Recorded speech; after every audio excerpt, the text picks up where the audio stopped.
Hello നമസ്കാരം, ഏവർക്കും പുതിരീടിലേക്ക് ഇന്ന് വന്നിരിക്കുന്നത് ദേവദൂതൻ എന്ന ചിത്രത്തിൻ്റെ second day Kerala box office collection റിപ്പോർട്ടുമായിട്ടാണ്.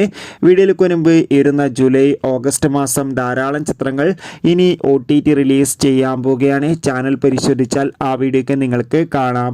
Mohanlal, Jagathy, Janardhanan, Murali എന്നൊക്കെ പ്രധാന കഥാപാത്രങ്ങളായി ഇന്നലെ ജൂലൈ 26 റിലീസ് ചെയ്ത ചിത്രമായിരുന്നു ദേവദൂതൻ. ചിത്രത്തിന് രണ്ടാം ദിവസവും അത്യാവശ്യം നല്ല മികച്ച റെസ്പോൺസ് തന്നെയാണ് പുറത്തുവന്നുകൊണ്ടിരിക്കുന്നത്. അതുകൊണ്ട് തന്നെ എല്ലാ സിനിമാ പ്രേമികളും ഒരേപോലെയാണ് ദേവദൂതൻ എന്ന ചിത്രത്തിൻ്റെ കളക്ഷൻ അപ്ഡേഷൻ അറിയാൻ വേണ്ടി കാത്തിരിക്കുന്നത്. ചിത്രത്തിന് രണ്ടാം ദിവസമായി ഇന്ന് ശനിയാഴ്ച അത്യാവശ്യം ബുക്കിംഗ് ഒക്കെ ഉണ്ട്. അതുകൊണ്ട് തന്നെ രണ്ടാം ദിവസം മാത്രം ഏകദേശം 1 കോടിക്ക് മുകളിൽ കളക്ഷൻ ലഭിക്കുമെന്നാണ് ട്രാക്കിംഗ് റിപ്പോർട്ടുകൾ സൂചിപ്പിക്കുന്നത്. എന്തായാലും ചിത്രത്തിൻ്റെ കൂടുതൽ അപ്ഡേറ്റിനായി നമുക്ക് കാത്തിരിക്കാം. ചിത്രം കണ്ടവരുടെ അഭിപ്രായം തീർച്ചയായും കമൻറ്റ് ബോക്സിൽ രേഖപ്പെടുത്താൻ വേണ്ടി ശ്രമിക്കൂ. അടുത്തൊരു വീഡിയോയിൽ കാണും വരെ ബൈ.